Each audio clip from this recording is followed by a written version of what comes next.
Magnification volume 0%. Good afternoon, and welcome to More Than Meets the Eye. I am your host, Blind Prime, and for today I have for you the G.I. Joe classified series, Cobra Officer.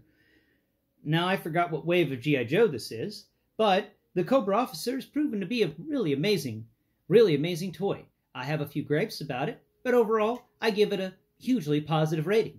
So, if you like what you see here, and you want to help me raise awareness for the blind through alternative means and methods, then please hit that like button, hit that subscribe button, and share it with some friends. You just pop into their Facebook, drop it on their wall, just go guerrilla style with the sharing. I don't mind.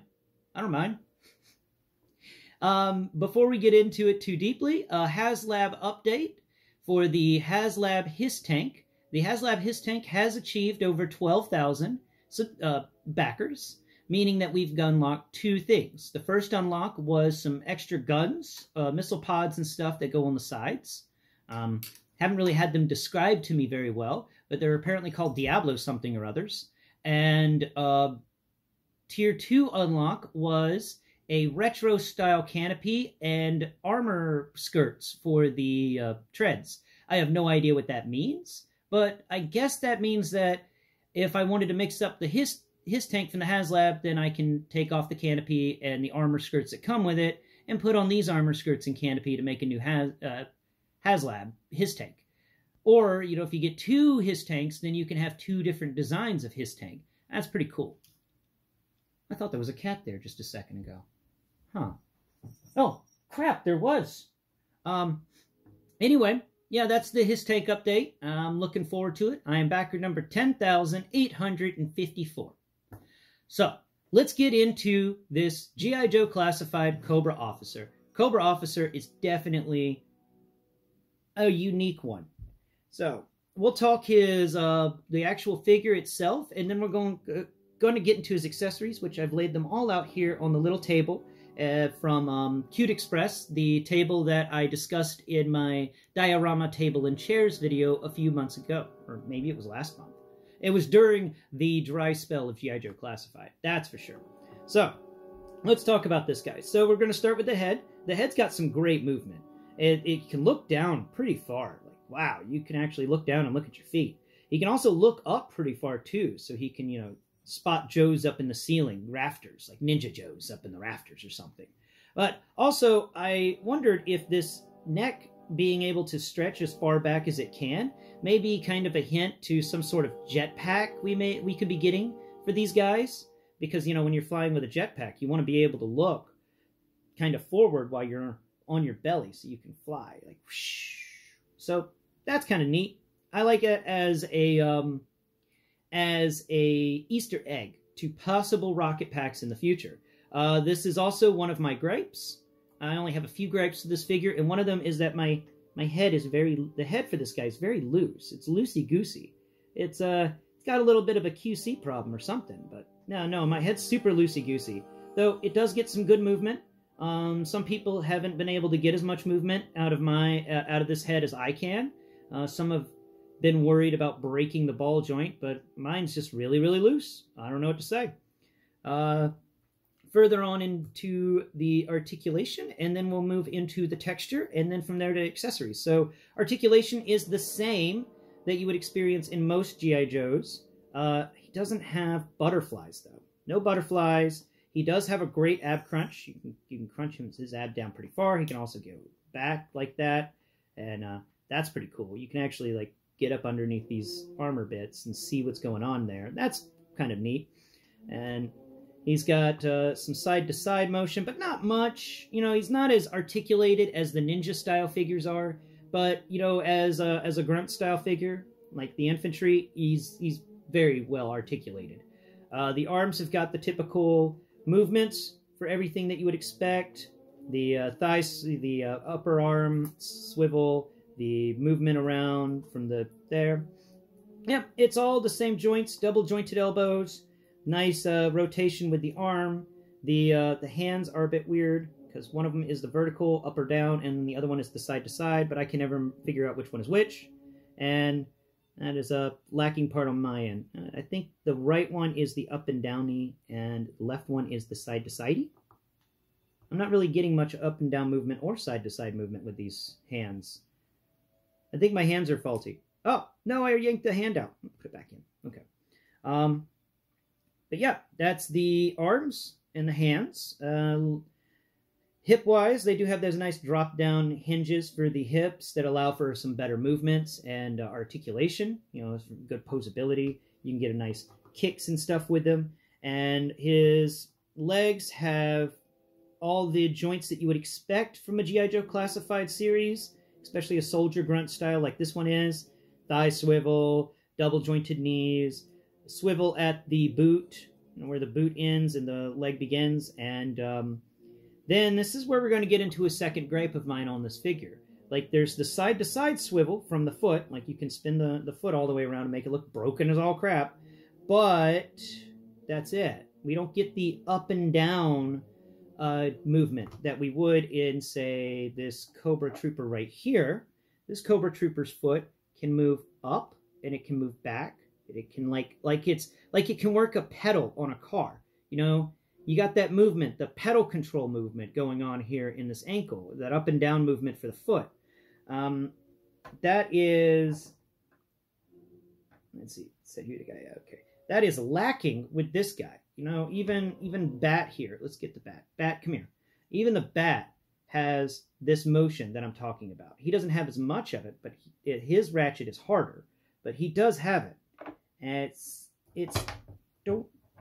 totally don't do that. So we're gonna put you back over there. Cool. So yeah, that's a weird one. I don't know what's going on with that. And we'll also talk about something else with this foot. So I designed with a 3D printer, me and Gengar got together and designed these little pads for the G.I. Joe Classified figures. Now, we meticulously, scrapped a lot of these things until we got it right. And this is right for G.I. Joe Classified figures. Except not this one. This one's foot hole, those little peg holes in the bottom of the feet, they're bigger than G.I. Joe Classified peg holes. Let's take Cobra Trooper right here. Okay? So we got the little peg hole in the foot, and then you got to kind of shove it into the foot a bit because it's a little tight. But that's what you want. You want a little tightness, but not too much tightness. It comes out with a little effort, but it doesn't just fall out with no effort. And that's what you want from your little standy pad. And my standy pad here is designed for G.I. Joe Classified. Custom. We customly designed it. But it's not fitting in this G.I. Joe Classified figure's foot. Which brings me to my biggest question on this figure, and one that I hope you can answer for me in the comments. And I've also asked this question to a few other collectors, like Articulated Ninja. Are these boots from a different toy line? Like, did Hasbro kit bash these boots? Did they take these boots from a different toy line altogether and make them work for G.I. Joe Classified? Answer.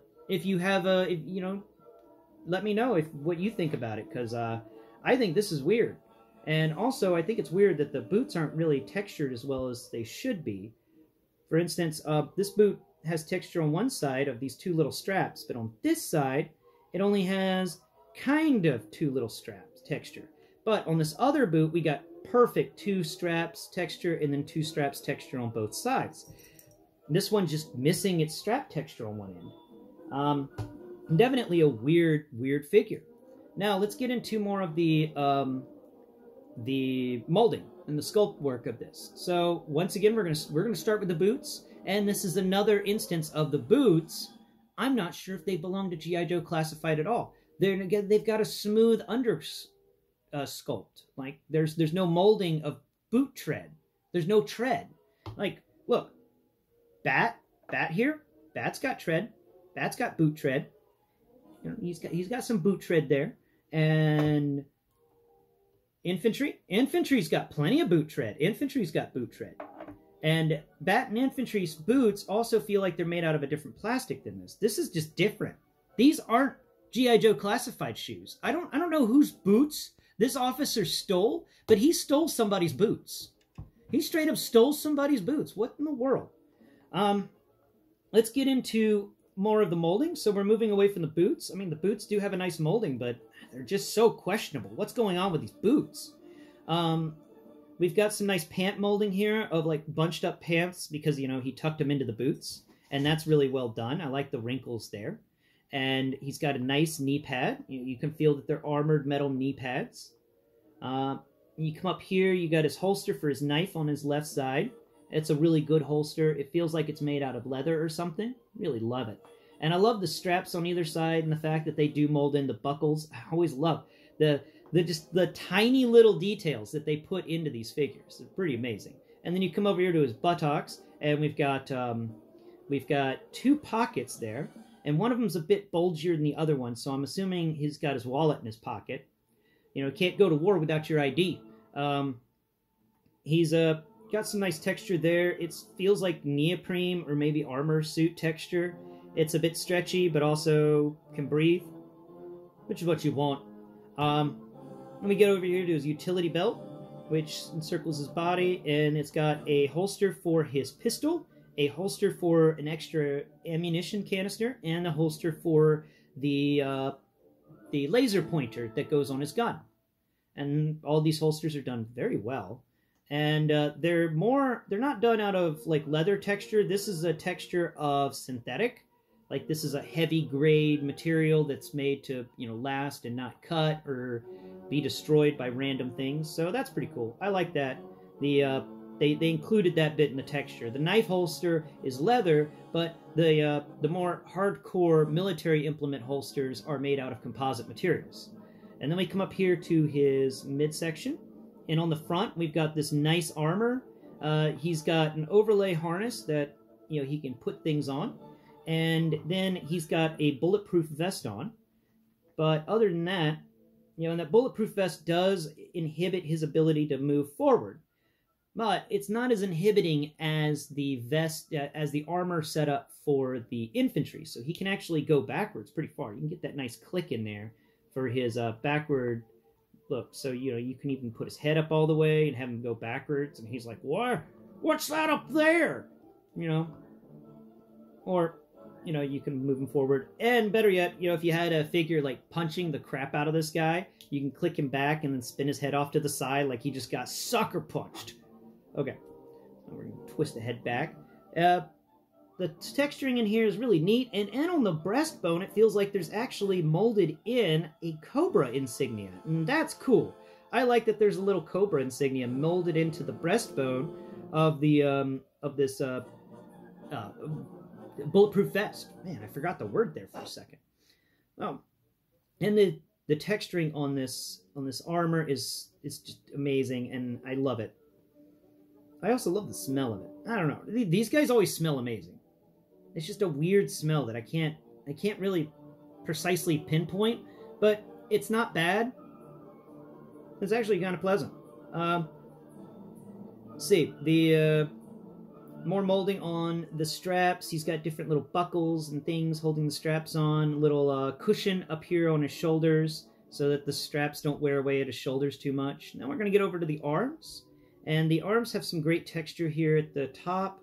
You get more of that cloth fabric texture, but it also feels kind of like neoprene, so I'm guessing this is kind of like a armor skin suit that he's wearing.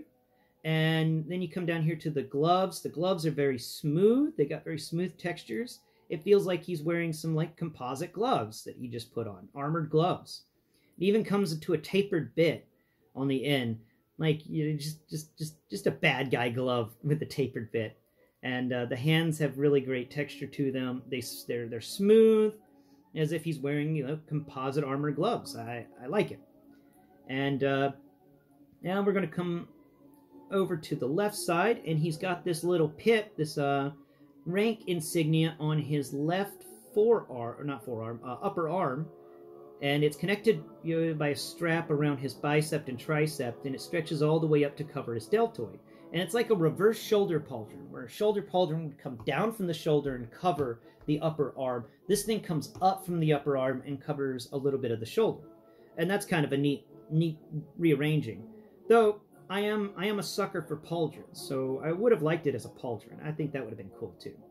Yeah, that's it for the text. Oh, wait, we forgot the head. The head's got some great texture to it. It's he's got a, you know, the smooth texturing at the top. That's the skin suit he's wearing, and it covers his ears too. And you can feel there's little molded bits where his ears are. And then you come over here to his face, and we get really good deep set eyes with a nice sculpted eyebrow above there. And I do enjoy the sculpt work on these things because, I can feel these deep set eyes. I can feel the little eyebrow there. And, the face sculpt for the mask is really well done too. This thing feels like a mixture of Shredder and Scorpion or something.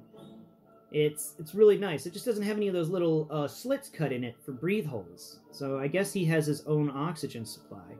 Or it's a breathable material. Maybe it's not metal. Maybe it's more of a black breathable material that he just pulls over his face, like a face mask. I don't know.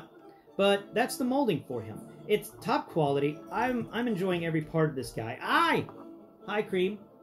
And I definitely say that they went out of their way with the molding on this one, and the only questionable bits are the looseness, the QC problems with the head, and the feet. And what's up with these feet? Why are these feet so different? So let's get into his accessories. Oh crap, what was that? His helmet. We'll start with his helmet because it just popped off the table. So his helmet's really nice. It's got a little bitty insignia crest at the very front of it, right where it would bend down to be the forehead. That's pretty cool. And we can put his helmet on right now. His helmet goes on very well, and it covers all the way up to the back of his head. So it removes the ability for him to see straight up and down like we were doing earlier, but he can still see forward very far. It's just that this helmet now wraps down the back of his head and really adds some extra protection to stop anyone from trying to snipe him from the back, which is cool. I like that. Let's see, next little bit we got here. Don't want to damage anything, don't want to break anything. All right. We're going to talk about his gun here. This is his AK-47, or a rough approximation of an AK-47. It's not bad, and it's got a few little cool quirks about it that really make it shine more than other weapons. So we're going to talk about that. It's got great texture to it. It's definitely a slimmed down AK-47. Like, it doesn't have a big, heavy stock. It looks like it's got a composite stock that's, what is that? A little bit of, is that some hydraulics in there or something? Maybe it's got a spring-loaded stock to help absorb the kickback from the gun. And it's also very thin and lightweight to cut down on the weight of this weapon so that the Cobra Officer can carry this weapon longer distances without getting tired. Now, let's see. Be very careful. There's tiny pieces on here. I want this tiny piece. And I want this tiny piece. Nope, crap. That wasn't the tiny piece I wanted. Where was that tiny? Okay, we're going to put this gun back. Be careful. There it goes. Okay, so we got these two tiny pieces. We've got his, and we'll talk about that in a minute. This is a banana clip for his AK-47 and for his other gun he comes with. Very well sculpted. And to put this ammo clip into the gun, what you want to do is you want to feel both ends of it. There's one end that's kind of bulbous and has some really rough textures to it. And then there's another end that kind of tapers into nothing. Now, the end that tapers into nothingness is actually the end that we need to put into the gun here. So, AK-47s, the banana clip is always turned a curvature away from the person shooting the gun, so that it curves towards whoever the gun is firing at. And it fits in right in front of the handle, just a little bit in front of the handle, and it fits in there very tight and well. You can hold the gun by it, you can shake it around, it's not going anywhere. I really like that. I don't even know how they managed to do that, but they do, and it's so well done. Now comes the weirdest piece, and also one of the more interesting pieces. So, what we got to do here is you've got to put this little flashlight, right, there it is. He's got a little LED, a laser sight that can go on the side of the gun.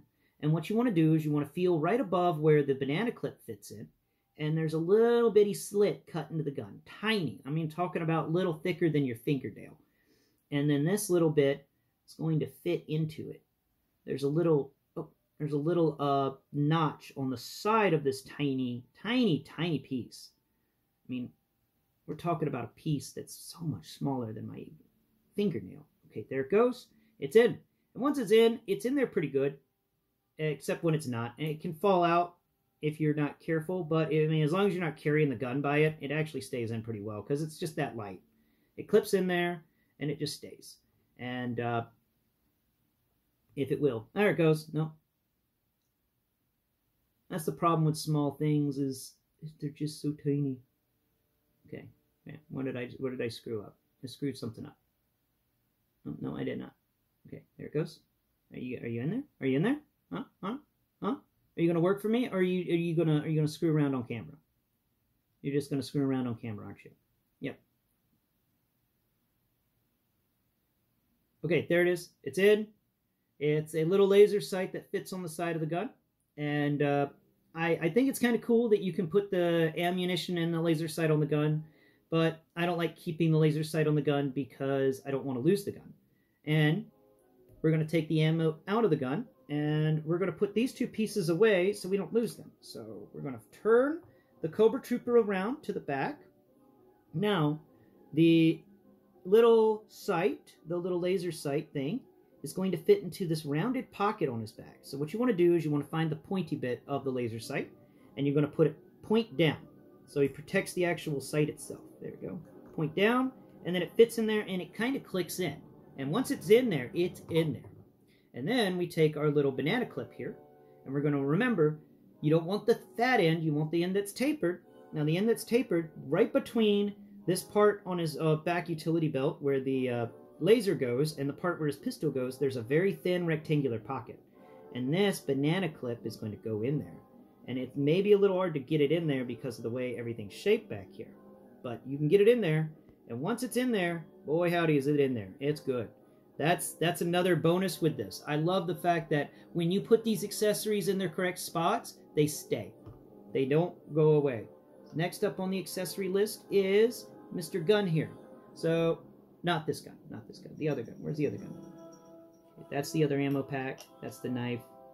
Damn. Alright, there's the gun. It fell off. Where'd it go? Ah, here it is. Nope, wait, that's not the right gun. Where did the right gun go? Where did the right gun? Ah, cream! Okay, here's the right gun.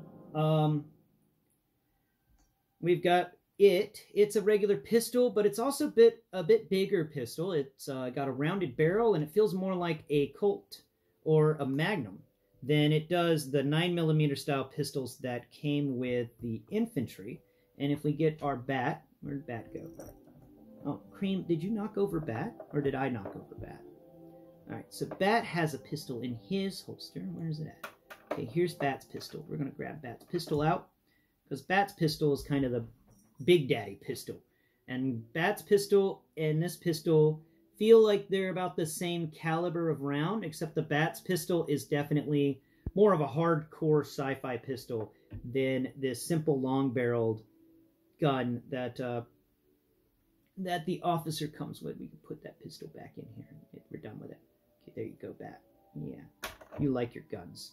Okay, so we're going to put this pistol in its little holster here, and we put it in there so that the long barrel of the pistol kind of sticks out the bottom.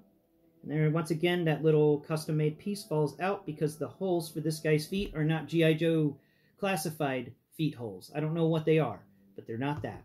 And now let's talk about this little gun sheath. And this is a cool gun sheath. It can carry both of the guns that he comes with. It's got a little Cobra insignia molded into it. I love that. I like that little attention to detail. That's pretty cool. And it also feels like it's made out of leather or maybe a composite material. And it's not very big, but what it does do is once you've taken out the ammo and the sight for the AK-47 here, the AK-47 slides in very well and is very secure. Look at that. That is a secure gun.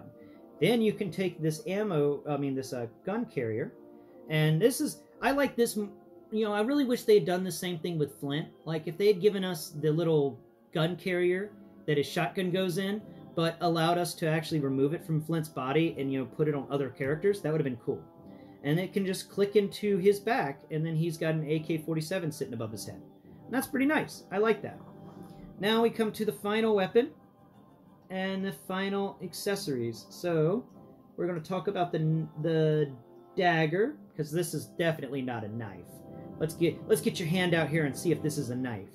I'm gonna put it under your hand. It's like it's almost 2 of your palms across, man. This isn't a knife. This is a freaking dagger. You're not allowed to have this concealed, at least in America. But it's a really well done dagger. It's got some good sculpt work to it. I like that the handle bit is rough. Though I do miss that there's no sculpted work for a cobra head. I was really hoping there'd be like a cobra face or something on it. But there's no cobra emblem or a cobra head. That's a bit sad. I'm going to sit that knife right down into his leg holster on his left leg. Alright. Now we've got everything but this gun. And this final gun is a gun, I don't even know what this thing is. It's just a big pistol looking thing. It's like a pistol, but it's longer than a pistol. And it's rounder too. Now we can take the ammo clip, the second ammo clip he comes with, and then we can click it into the left side of this pistol right above the handle. So we're just going to do that now. We just got to figure out, there it goes. There's a little slit right above the handle for the trigger for the pistol. And boom. And we can put it into the side, and it feeds the ammunition into the side of the gun. Maybe this is a submachine gun. I don't know what gun this is. It's a cool gun, but I just don't know what gun it is. It's weird. It can fit into his hand. If please don't fight me on my episode. Don't. We gotta take the, okay, then we gotta slide it in backwards and then rotate the gun around inside of his hand. Make sure you use your fingernail to move the trigger finger so the trigger finger can fall into the trigger hole. And then you can take the gun, the ammo, and you can put the ammo back in because it fell out while I was working on it. We're gonna put it in. And it sits in better if you face the ammo backwards, which is weird. It doesn't like to sit in any kind of either way, but it's definitely better there. Now you can rotate his hand around. Just set his arm loosely by his side where the knife is. But yeah, guys, so that is the G.I. Joe Classified Series Cobra Officer. And here is some comparisons with him. We're going to take off his backpack. Him and the Bat, because you know how much I love to compare things to the Bat. So we're going to get the Bat. Take off your backpack here. Boom. Bat's backpack is gone, and Bat and him back to back. And no, crap. Okay. So you straighten out, stand up straight. Attention. Okay. And here we go. The Bat is definitely slightly taller than the Cobra Officer, but only slightly. And that's how it should be. The giant android should always be a giant android in comparison to other figures. So there we go, giant android. Well, guys, I think that's all for today. I hope you've enjoyed the show, and I hope you've enjoyed, a little bit of blurbs I've done about this. And like I've said before, please like and subscribe and share with all your friends and anybody you know. And keep tuned to that HasLab, his tank project, because that thing is exciting. Like I said, I'm backer number 10,854. So, tune in next Prime. We'll be talking about Tor the Tortoise from Power Rangers Season 2, the Thunder Megazord stuff from Mighty Morphin Power Rangers. Until next Prime.